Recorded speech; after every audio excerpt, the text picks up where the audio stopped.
before this one long fast I did like 30 years ago, my only experience with fasting had been as somebody who's Jewish and not terribly observant, but I did observe Yom Kippur, the Day of Atonement, where you'd fast for one day. And in my family and in the community, it was always a big deal. You know, everyone would get very worked up about this one day fast and you'd prepare for it. And it was really a moment of focus.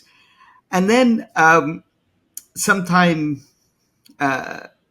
post college, I met the person I became eventually married to, and she is Swiss. And in her family, they would often go on these week-long fasts, and I was appalled. I thought that was, insane and incredible.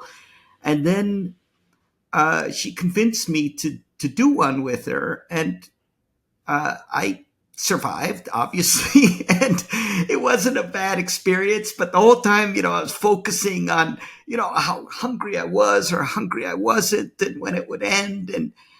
But I got through it, and that was a good experience. And I put that behind me, went on to, live my life, and then along came Trump, and this is really true as I live and breathe. When Trump got out of office, I really felt this spontaneous need to just purge myself. I just wanted to get rid of, I just really came out of those 4 years, as I know many other people did, probably with better reason than I. I didn't suffer terribly under him or anything, but I just wanted to get rid of him, and I wanted to just get him out of my system. And I just sort of thought, I want to do a long fast, something I haven't done in a lifetime and over 30 years. And so I did.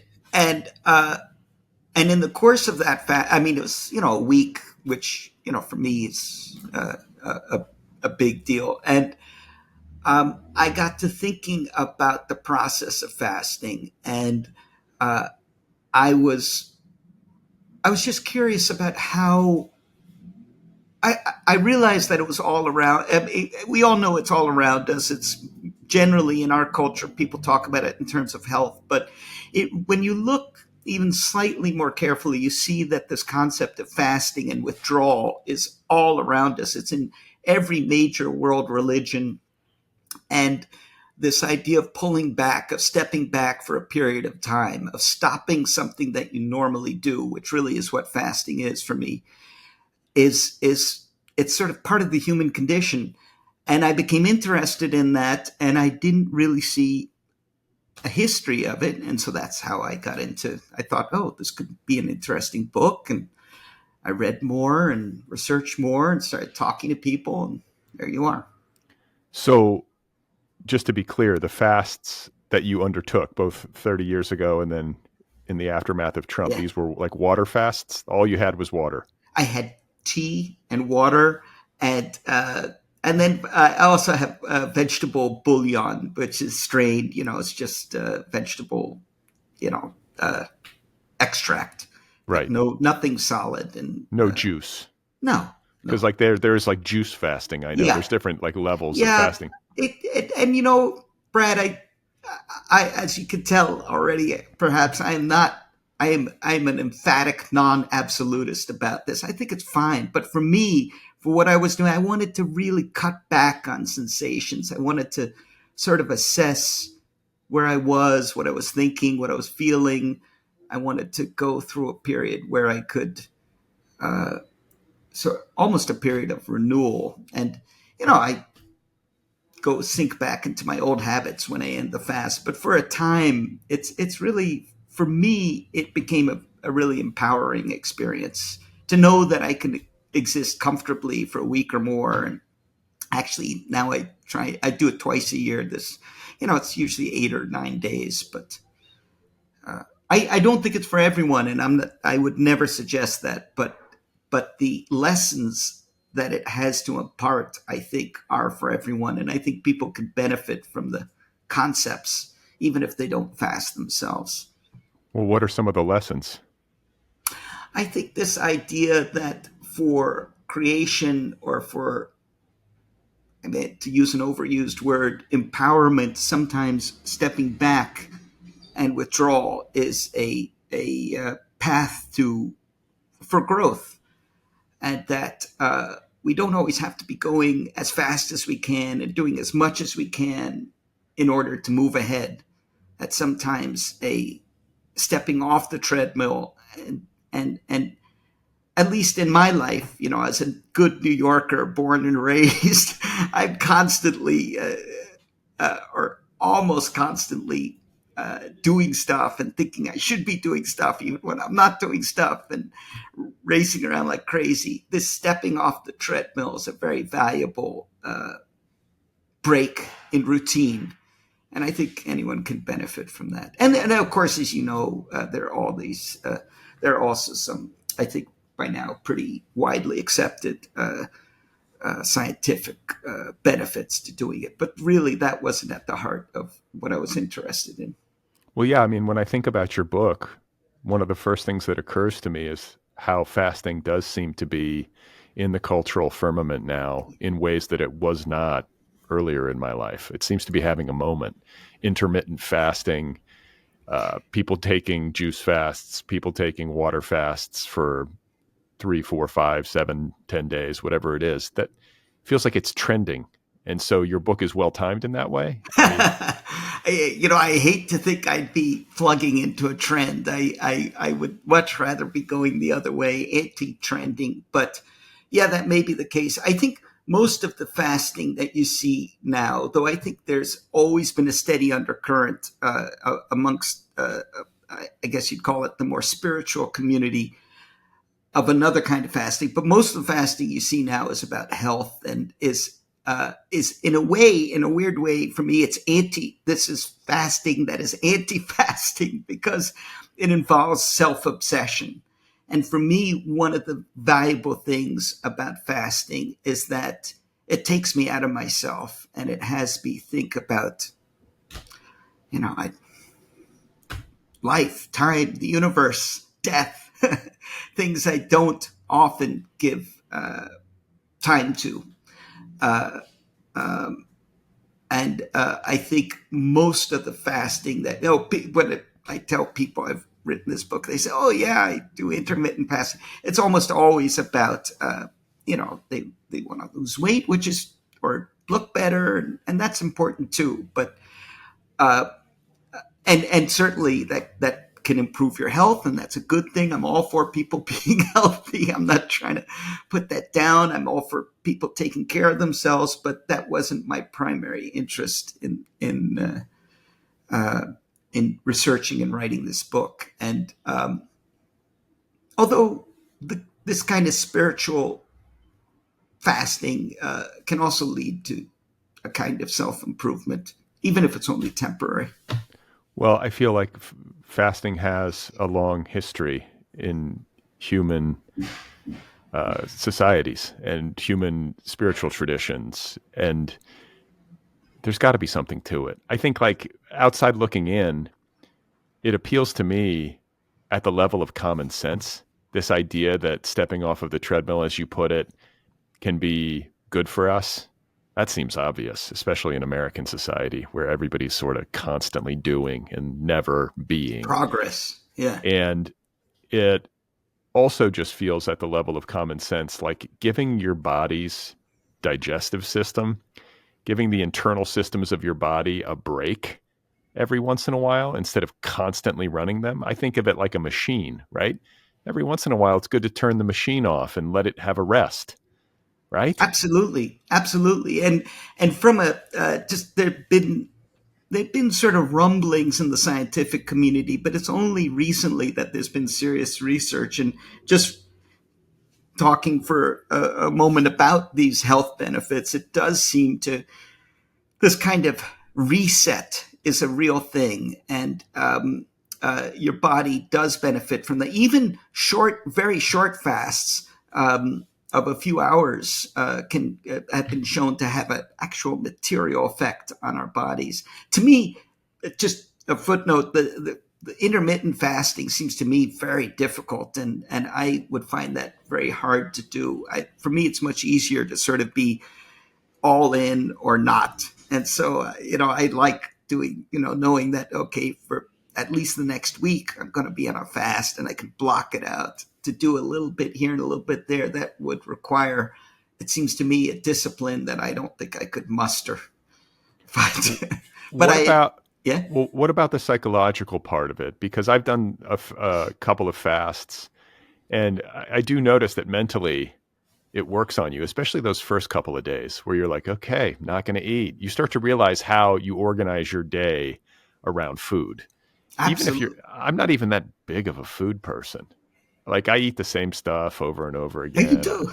I'm not a foodie. I'm not, you know what I'm saying? I'm not like some big, I don't have time to be a chef. I don't know Yeah, who people who can spend 2 hours preparing a meal. Like I don't yeah, have that luxury, but it's like, I still noticed when I got into the fast how much anxiety I was experiencing yeah. around like just the mental chatter of okay, I'm not going to eat, so what am I going to do? Like, But that's a real thing. I mean, you have this thing that sometimes called the brain in your gut, your enteric nervous system, which is really second only to your brain in terms of the number of neurons. I forget how many, but um, uh, the number of neurons in your enteric system, the digestive system, has been compared. I guess it also just depends on the size of the dog, but it's been compared to the number of neurons in a dog's cerebral cortex.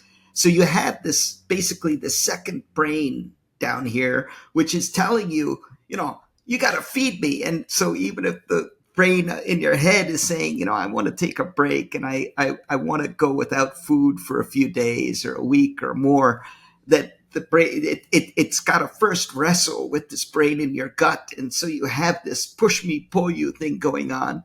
And so what you experienced is, I think, what we all experience. Certainly the first 2 or 3 days of any serious fast are uncomfortable. I wouldn't say painful, but that's generally what people feel. And then after, certainly after 72 hours or so, then this other cocktail of chemicals kicks in, which is really cool. This stuff, these things called endocannabinoids, which, as it sounds, they have a very close connection to their cousin cannabis, and it gives you a feeling of serenity. There's serotonin, which is sometimes called the happy hormone, that kicks in.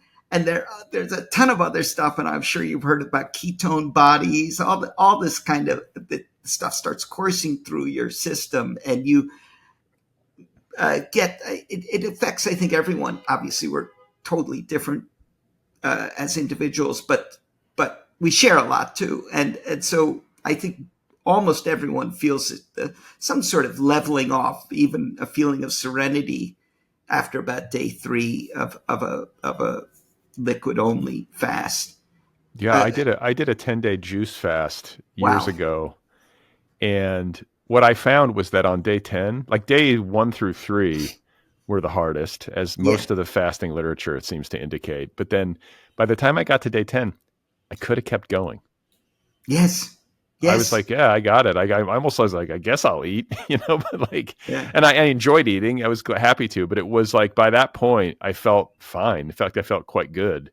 Well, as a writer, I'm sure you were thinking, you might have thought somebody who's cited more often than he should be, but Kafka, really was obsessed with fasting, and his story, The Hunger Artist, and then also it comes up in uh, I think it's Investigations of a Dog, where the dog is narrating and talks about not eating and being a bad dog.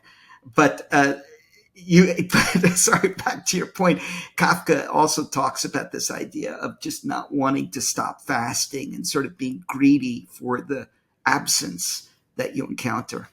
I want to say that Ernest Hemingway also talked a little bit about wanting to like write on at least on an empty stomach. I think That's that, interesting. That's yeah, that's I didn't know that at all. And while in person, of course, he was anything but look. I mean, I guess looks are deceiving, but did not look like a pastor. Certainly, his writing reflects that. It's Spartan, absolutely. Yeah. Well, I mean, yeah, I think maybe this was earlier in his career. He is not a person commonly associated with restraint, No, consumptive liquor restraint. and women and wild times fighting and violence. Yeah, yeah. It's not the fastest regimen, but yeah. So psychologically, you're able to do this relatively easily. You haven't like found yourself like walking the streets of New York City and like suddenly just like sprinting into a bodega and like buying a can of Pringles or something. No, for me, actually, because I do cook and I of course eat out, as I guess one does in modern America. But I like to cook and to buy food and choose my food, and then I spend time cooking and eating it and cleaning up afterwards. For me, the real challenge was you have these lacunae in your day, and we spend hours, or I spend hours, preparing food and buying it and eating it and cleaning up. And when you don't do that, suddenly you have a lot more time in your day, and that's it. It's boring. I mean, to be without food and to miss that, and you realize how much you're missing. And so, I guess one way I try and combat that is by focusing on the absence.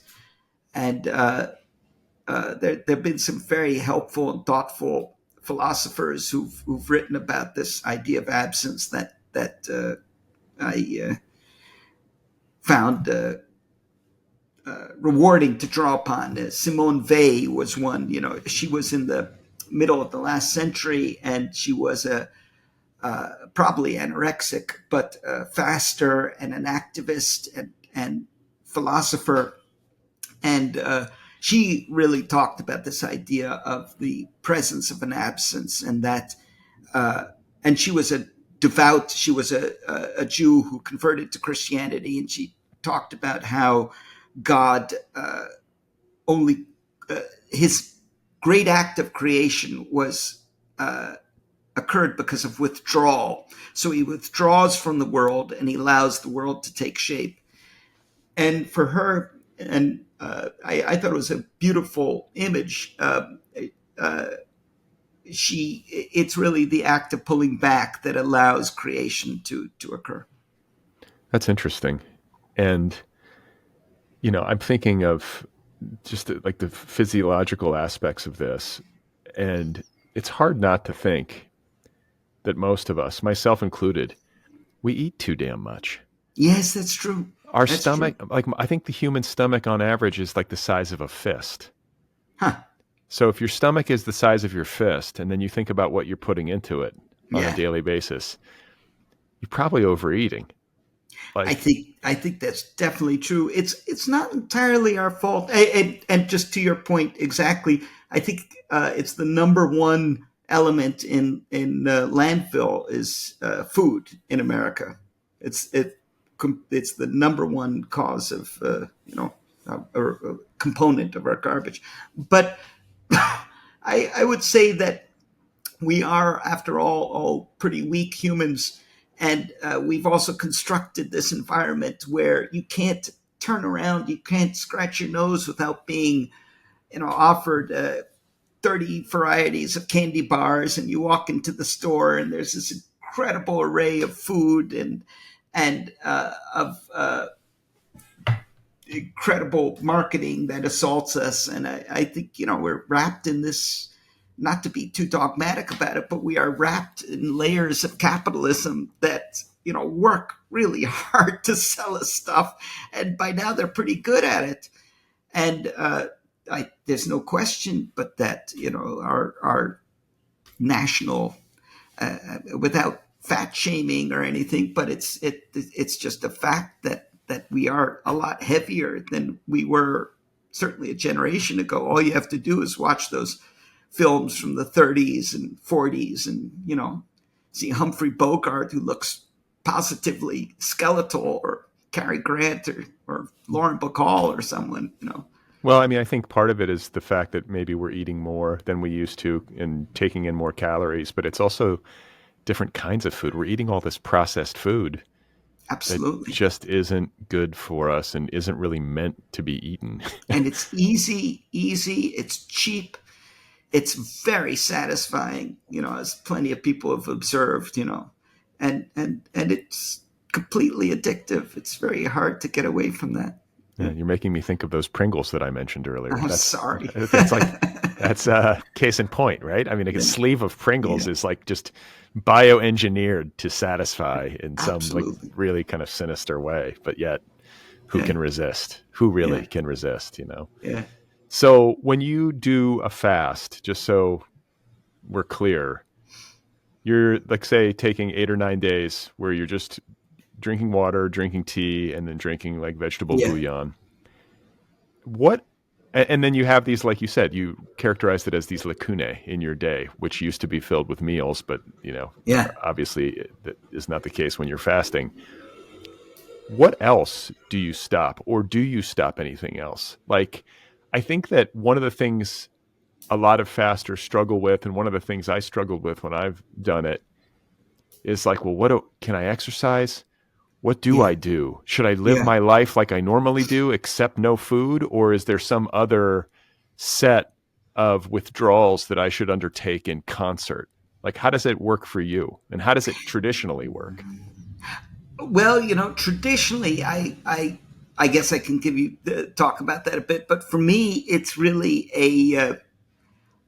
I really look forward to these long fasts that I do now twice, or for me, long. I'm sure your listeners, there are plenty of people who regularly go on much longer fasts, and so I'm not trying to claim the prize here or anything. But for me, it's a gift. I really find it a strengthening process, and I like doing it. I like sort of feeling the texture of my day, which normally I don't bother to stop and do. And to answer specifically your question, I mean, I'm not a athlete and not a fitness fanatic, but I go to the gym and run my 6 miles, 7 miles, and absolutely. I think running 6 or 7 miles would put but you you in don't the. know how slowly I do it, Brad. It doesn't matter.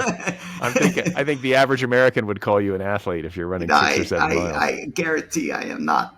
But so I do that. I guess I tend to spaciness anyway, but I think most of us get a little spacey, a little weird by, as I say, because this cocktail that goes through your system, you get a little high. And so, I probably wouldn't want to have but I've had, some pretty advanced discussions while on like day 5 or day 6 of a fast. And I don't think I was totally gibbering nonsense.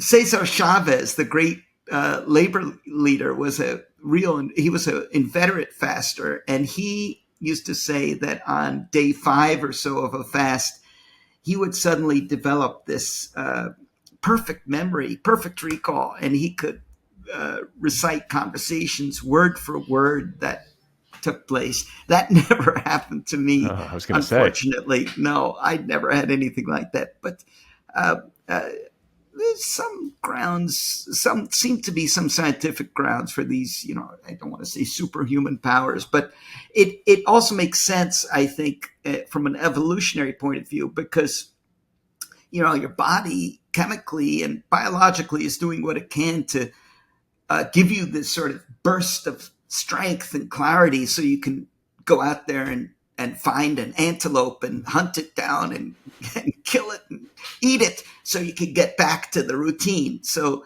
that side of you is trying to shore you up. But did you find yourself like hunting down sewer rats in New York City? Like I have gnawed on my share of sewer rats.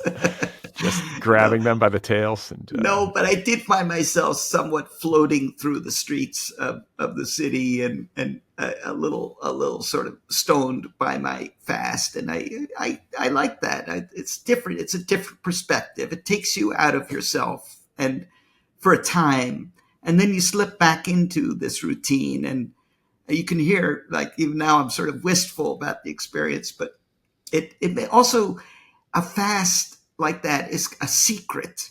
Unless you're really telling everyone that, oh, I'm on a week-long fast, nobody has to know what you're doing. And I love this idea that it's totally, it can be totally internalized, but it's a real thing that you're doing. And you have this very special secret that, the people around you, when you go into the store or you go into work, nobody knows. Unless, obviously, you don't really want to make lunch dates during the time you're fasting, and then you're very ostentatiously, I imagine, not eating while everyone else is, chowing down on their burgers. And say, no, I'm just going to have a glass of water. You have a good time.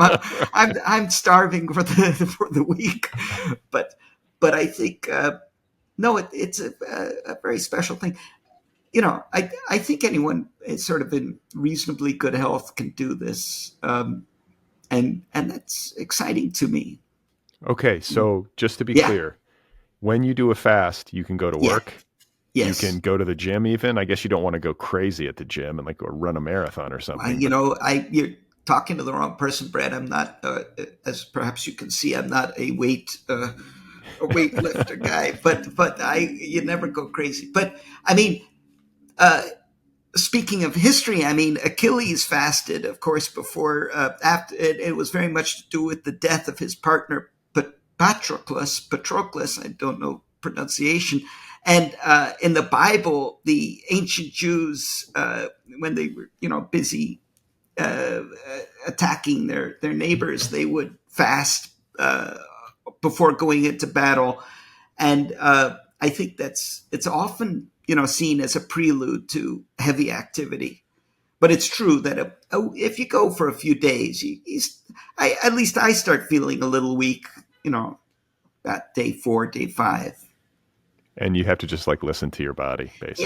Yeah, but I absolutely do. I don't lie at home in a warm bath or anything. I, yeah, I think it's fine. I think Yeah. I think that's right. I mean, if you're fasting, and especially in the early going, experiencing that sort of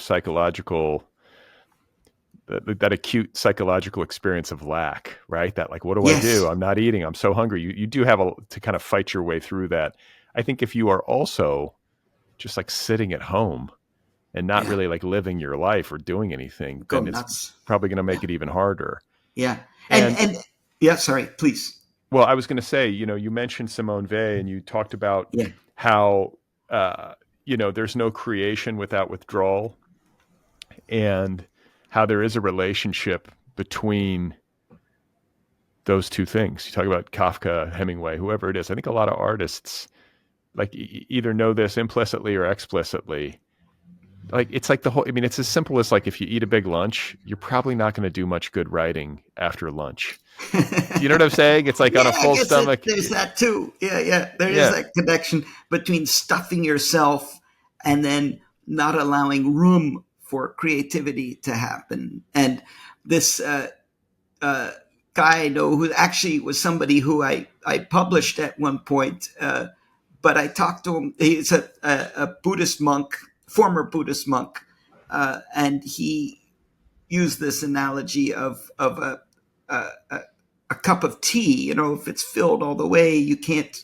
It doesn't allow. Anyway, it's when I'm speaking to you, he put it so beautifully. I wish I could recreate that. But this idea that if you don't leave room for something, you're stuffed to the brim with what's already there, and you're not open to possibility. And life, after all, is about possibility. And that doesn't mean at the same time it's about necessarily doing things or acquiring things or even making things, but about it does considering things. I think it's yeah. Is there a correlation? Like, I guess there is a strong correlation between fasting and creativity. Have there been tangible benefits for you in that regard? In the course of writing your book, did you learn about maybe even scientific ways, any Yeah. kind of scientific studies that have indicated that creativity can be boosted by a fast? That's really interesting, Brad. And I wish I had explored that. But I mean, just thinking about what you're asking here, I mean, we all experience this idea of, uh, you're thinking of a name or a person or a concept, and we say it slips our mind, right? And sometimes we all know that the best way for it to come back is by not thinking about it. So you move on to something else, and you say, "Oh yeah, that was the name of that book or that song." Or so I think we can get. I think we all freeze up when we're focusing too hard, and we clench up too much. That's really an inarticulate sentence, but I think by uh, turning away sometimes and trying to get, I mean, it's the same thing that millions of people do every day with meditation, which is something I've never been very good at. So maybe for me at least, this fasting is a kind of extended enforced self-enforced meditation, which is I think very powerful. And oh, I wanted to add to the list of artists, people who, I mean, Michelangelo had that famous phrase about how a block of marble, that his sculptures were, he would just take a block of marble and he'd just remove everything that wasn't the sculpture, which is, no, to me, is also related to this idea of fasting, this idea of not trying to put stuff in, but take stuff away and allow something to emerge that you maybe didn't know was there. Yeah, I feel like for the purposes of creativity, that doing a fast might fit best into moments where an artist feels like he or she needs some kind of renewal. You know, Absolutely. like maybe not if you're going great and you're working on a book and the words are flowing, that might not be the time to suddenly do a 10-day fast, or maybe it would, but it seems more likely to me that the time to do it would be like in between projects where you're sort of in like no man's land and you don't quite know what you're up to and you want to kind of reboot. Yeah, absolutely. Instead of staring at the blank page, or I guess nowadays the blank screen in front of you and foreseeing, I got to come up with something, it would be, that makes a lot of sense to me. That would be, we know scientifically that a a fast from food and is a kind of a physical reset, and it stands to reason it's some kind of a mental one as well. But that's, it's hard to do, to sort of choose nothing and to think about nothing and to say, okay, for the next few days I'm not going to be beating myself up about not creating and not producing. That the best way is weirdly to turn away from this and to do something else. Well, there are different kinds of fasts that are worth mentioning. It's not just food fasting. You hear about people doing what I guess we call digital detox, where Yeah, you step away from the internet and you put your phone down and you take a few days off. I've done that. That was actually very striking to me yeah, because the sad truth is that I've only done it in my adult life really once, huh, where I had a week where I didn't use the internet or look at my phone huh, at all. And the amount of brain space that it freed up in me yeah. and the amount of settling that I felt happening was significant. And I guess like what digital detox. What are the other kinds of fasting? I guess you could Well, the, go out to nature and like detox yourself from the city. I mean, there's different sure, there's ways. this thing called, the Japanese do this thing called forest bathing, where they walk into the forest and just sort of hang out with the trees. And I think many of us do that in different ways. But they're fasting, so there's fasting from each other and fasting from sleep, from sex, from anything that you normally do in the run of things, and then you take a break from it. And I think what's key about fasting, and we come up with this idea of fasting versus starvation, which is very different. Fasting is self-imposed, and it has to be self-imposed, and starvation is something that's imposed from outside. And of course, we're in a moment right now where there's quite a bit of imposed mass starvation going on, and that's a very different and horrible thing. But fasting has limits, and that makes it distinct from something like anorexia, which is basically fasting without a limit. And but having a reasonable limit on it, I think is an essential part of the process. Otherwise, it becomes a mental disorder or something else. Yeah, I think it's an important distinction, because you could be talking to somebody who has an eating disorder who's telling you that they're just really Yeah. into fasting, and how long have you been doing this? It's been going on for 2 years. Like, you might have a problem.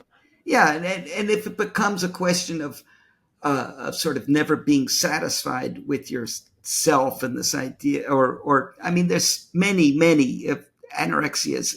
I looked into it a little bit, and I am not an expert on the subject. I say that right up front, but it is such a many-sided and complex phenomenon, and there are many reasons for it. A big part of that, by the way, seems to be genetic, though.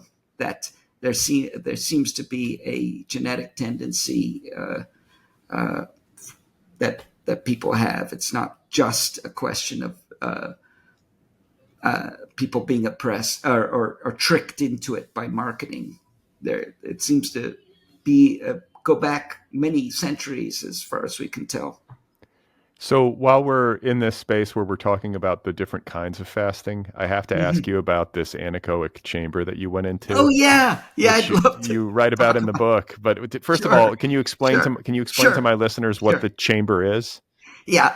So anechoic means that I guess it's I don't, I of course should know this right off the bat, but it means that there's no sound.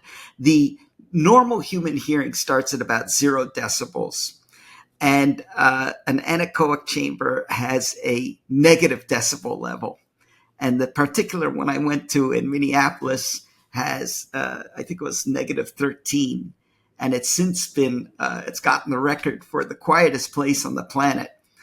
And by comparison, the rustle of leaves, I think, is about 20 decibels, and breathing is like 10 decibels. So this place is negative 13. And I had come across this concept. I had been reading John Cage, who's a composer and faster and philosopher, and he spent a little time in an anechoic chamber. And I thought that I should do that too.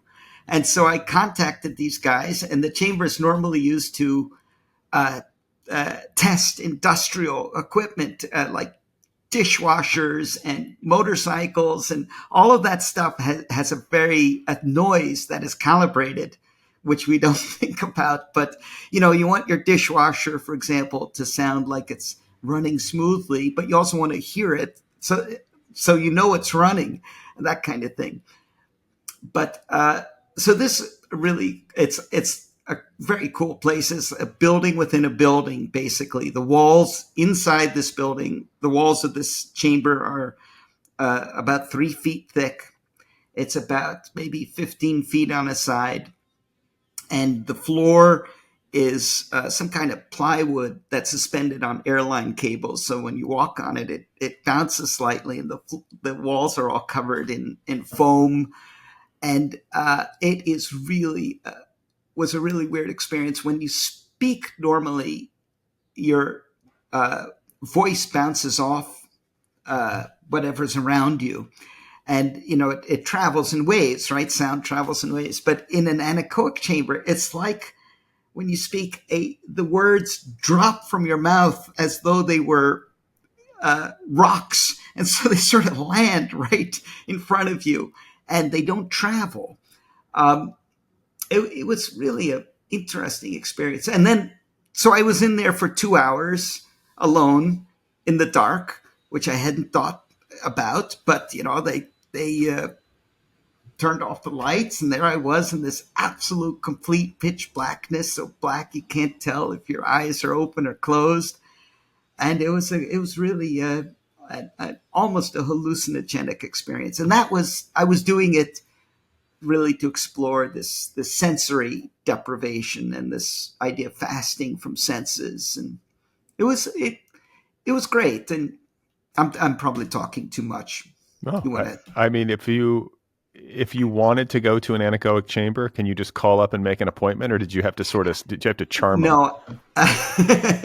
Well, I wouldn't have been very good at charming him if I had to do that, but I had to rent it. I rented it for a couple of hours. So, And that's how long you were in there? You sat in there for 2 hours? yeah, I chose 2 hours because I was told that was the most anyone had spent in the anechoic chamber, and I didn't.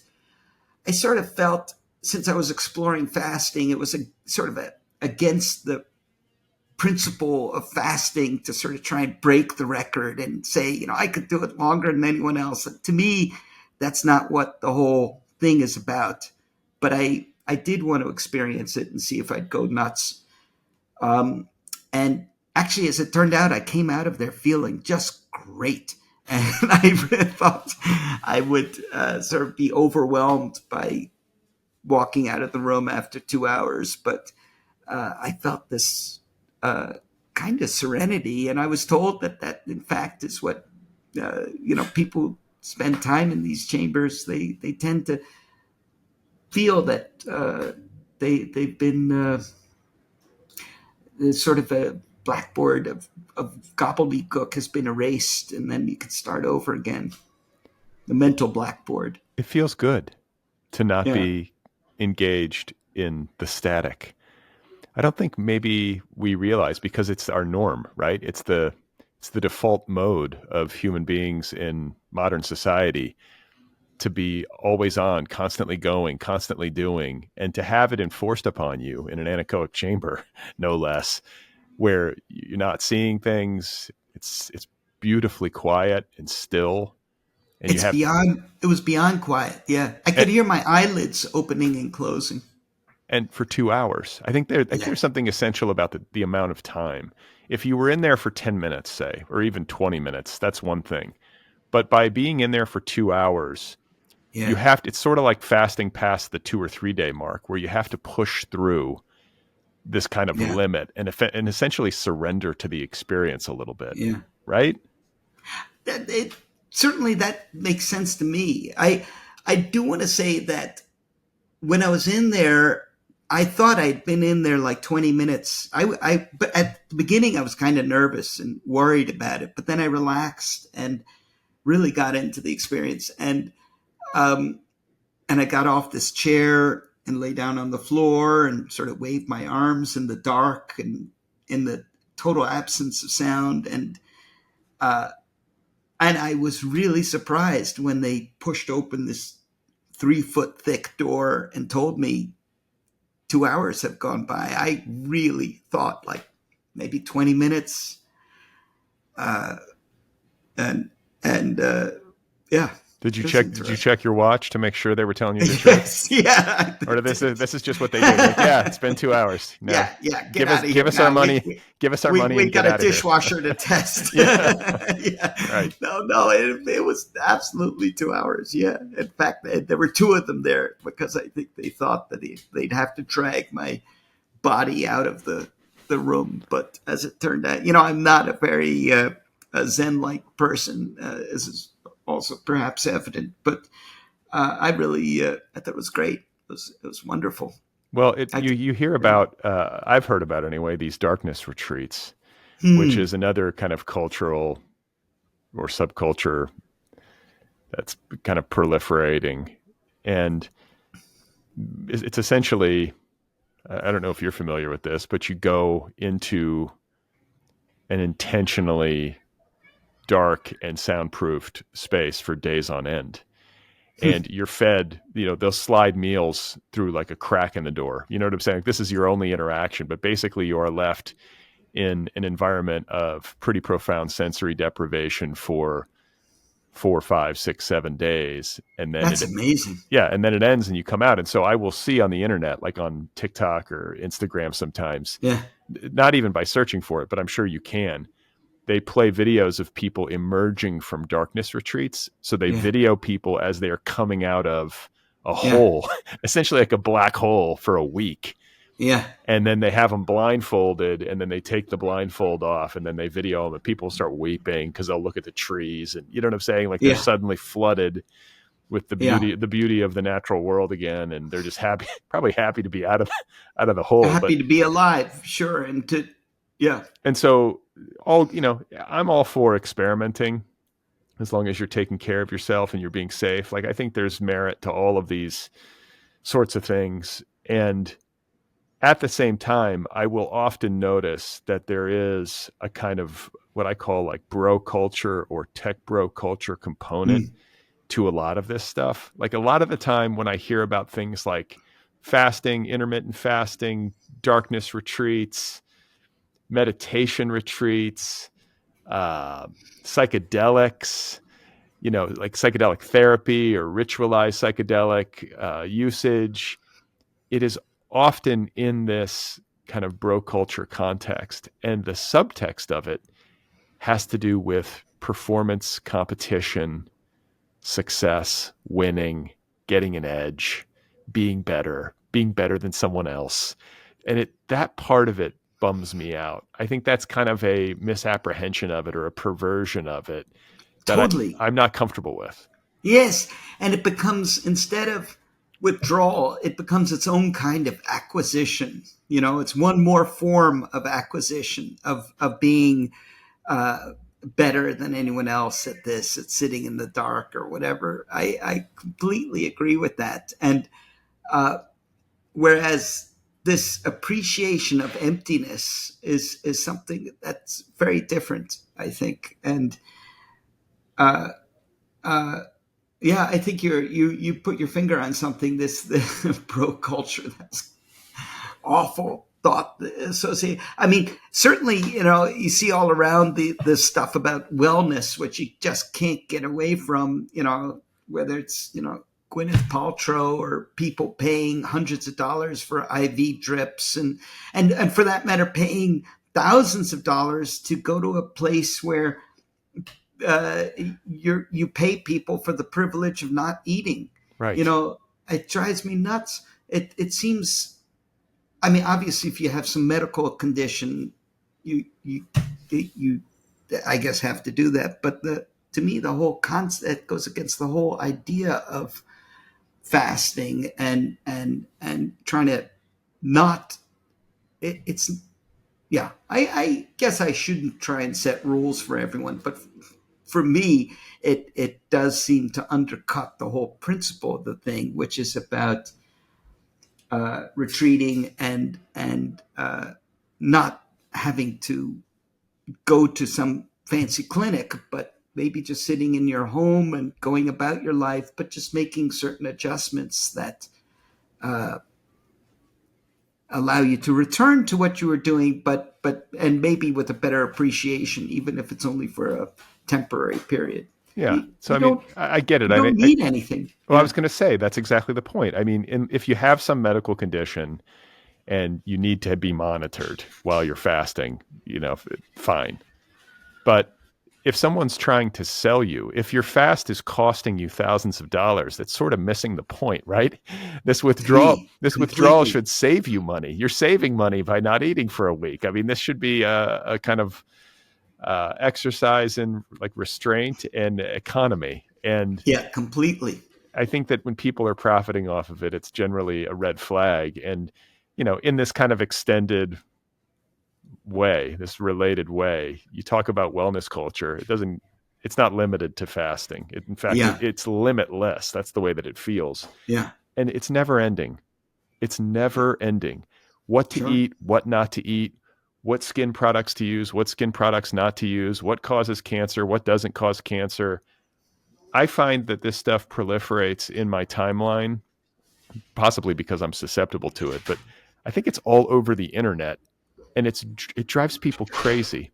There's no end to it, is there? It's never going to It stop. is absolutely, because we're wonderful, all of us wonderfully human, and therefore all of us wonderfully imperfect, and can be sold on this idea that perfection is just around the corner, and that I have the key to it, and you just got to send me, $400 for, uh, I mentioned this in the book, that well, there are endless supplements you can buy that are derived from fasting, that are supposed to touch on chemicals, some of the chemicals that fasting engenders in the body, and that there's this fad for this thing called sirtuin, Sirtuin, which is, people don't quite understand what it does, but it's supposed to have something to do with aging, and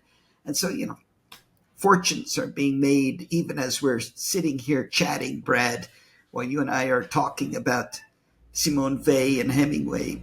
People are out there busy making a lot of money off of fasting, and the idea of selling the idea of withdrawal. Yeah, Yeah. no doubt about it. And so I want to talk about something else that's in your book that's of interest, where you say that surprisingly the fasting tradition may owe more to the hedonists than it Yes. does to the Stoics. And I think at first blush, outside looking in, you would be like, oh, it was the Stoics who were into fasting and who really originated it or popularized it. But you're saying, no, it's the hedonists that we might owe more Well, to.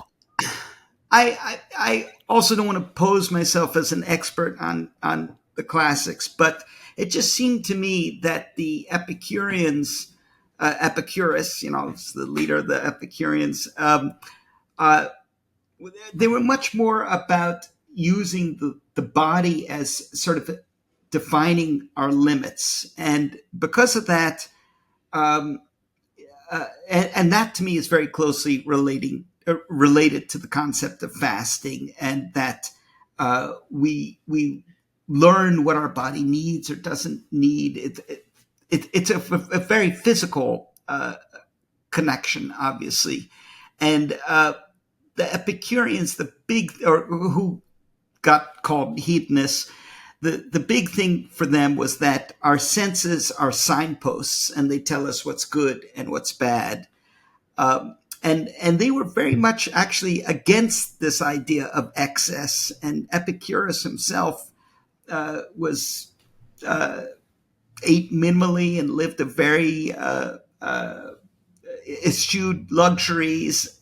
The idea that to enjoy yourself you have to be surrounded by luxury is, I think, was alien to many of these ancient Greek philosophers. That improvement and and being closer to truth and to what was valuable in life, it didn't mean being surrounded by endless amounts of riches and uh, uh, vast amounts of food. It meant having what was necessary to proceed in your life. So when it comes to fasting and health and the benefits that it might have for the body in regards to just kind of your overall health, your cognition, your immune system, like, do you have a sense of where the science is on this? I know it's in process. It's not like it's not a done deal, but I know a lot of people are looking at this, and I think both through the contemporary scientific lens, but also through the historical Yeah. lens, because this So, has been happening for so long that it's pretty clear that there are benefits to be derived, right? yeah. So absolutely. So for obvious reasons, because it involve human experimentation, there haven't been a lot of large long-term studies on what it does for you, but there have been a few involving volunteers, like the calorie studies. And this guy, Roy Walford, was a pioneer in this. There has been absolute documentation that generally, for any of us, eating less is beneficial. It extends your lifespan, and if that's a positive, but which is debatable. if you want to But stick around here. that's a right now. I'm not so sure, but but uh, it really has been pretty consistently shown. As long as you get with adequate nutrition, I think that is a key concept that people sometimes leave out. If we cut back the amount we're eating, as long as we keep up our nutrition, we're really going to do much better. You know, from heart disease, cancer, diabetes, all so many things. But it doesn't involve starving ourselves. It involves cutting back in moderation, which, by the way, of course, was also a big theme of just about all the Greek philosophies. Well, it's like And there's a study that I think I'm recalling that was done on some mice where they did yeah, what you're talking about really is caloric restriction, not starvation, yes, but like cutting yeah, back. And there are studies that I think are pretty clear that when you restrict calorie intake in mice, their lifespans increase significantly. And sure. there are subcultures of human beings who take this very seriously, and they eat like these are people who are eating like what 800 calories a day or something like So, that. so there was the that's absolutely correct, and the one of the great human examples is, and I'm not sure it still holds true, but about 30, 40 years ago, there was a study done on the most of the population of Okinawa seemed to have the island off of Japan, have inordinately long lifespans, and the Japanese government really zeroed in on this and tried to determine, just what was going on here, because the really extraordinary number of centenarians and people living to healthy, very old age, and they basically ate a lot less even than the people in Japan were doing, which then, uh, and certainly compared to the American diet, the number of intake calories was way much less than what we're used to. So in terms of immune system benefits and cognition, did you come across any like scientific findings, or I guess also in your personal life, like do you feel like there are benefits to be derived cognitively and immunologically? I can't speak to the immune system, and I don't recall studies about that in terms of, but certainly there's a ton of anecdotal evidence, which I guess can be dismissed readily, but endless. Mark Twain would always he was a big faster, and he would say that whenever he felt a cold coming on, he would just cut down on his eating, uh, and in terms of I certainly feel better. I'm a lot older than you are, and I feel better than Not that much than older, probably. You I look think good. You so. look good. Thank you. But uh, yeah, I don't know that there have been long term studies on the immune system and cognition. Certainly, as I say, a lot of anecdotal evidence. There has been quite a bit on arguing for extended lifespan and sort of general overall health. And like just as a way of closing, I feel like you've talked about this a little bit, but it's a point worth making that the process of fasting can strengthen us. And it's a little bit counterintuitive because it's this withdrawal, right? It's about uh, like not taking in food and kind of purposefully weakening yourself or diminishing yourself. But this process of diminishment can bring a kind of strength, right? Yeah, absolutely, Brad. As you're talking, the image came to mind of honing a knife, which it's not such a violent metaphor, but this idea that in order to get it sharper, you have to pare away a little bit of it, right? And I think fasting for me is the same process uh, of focusing and honing, and you come out of it maybe a little bit of a better instrument than when you went in, and that's not a permanent characteristic. That's with you for a period of time, but it it is as they say, a gift for that period of time. So when's your next fast? Well, I do them generally in March and September, so it'd Why? be in the fall.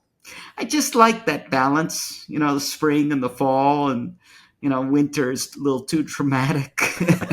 Summer, I'm fat and happy, and spring is sort of really the beginning of a new year. Easter, Passover, Ramadan.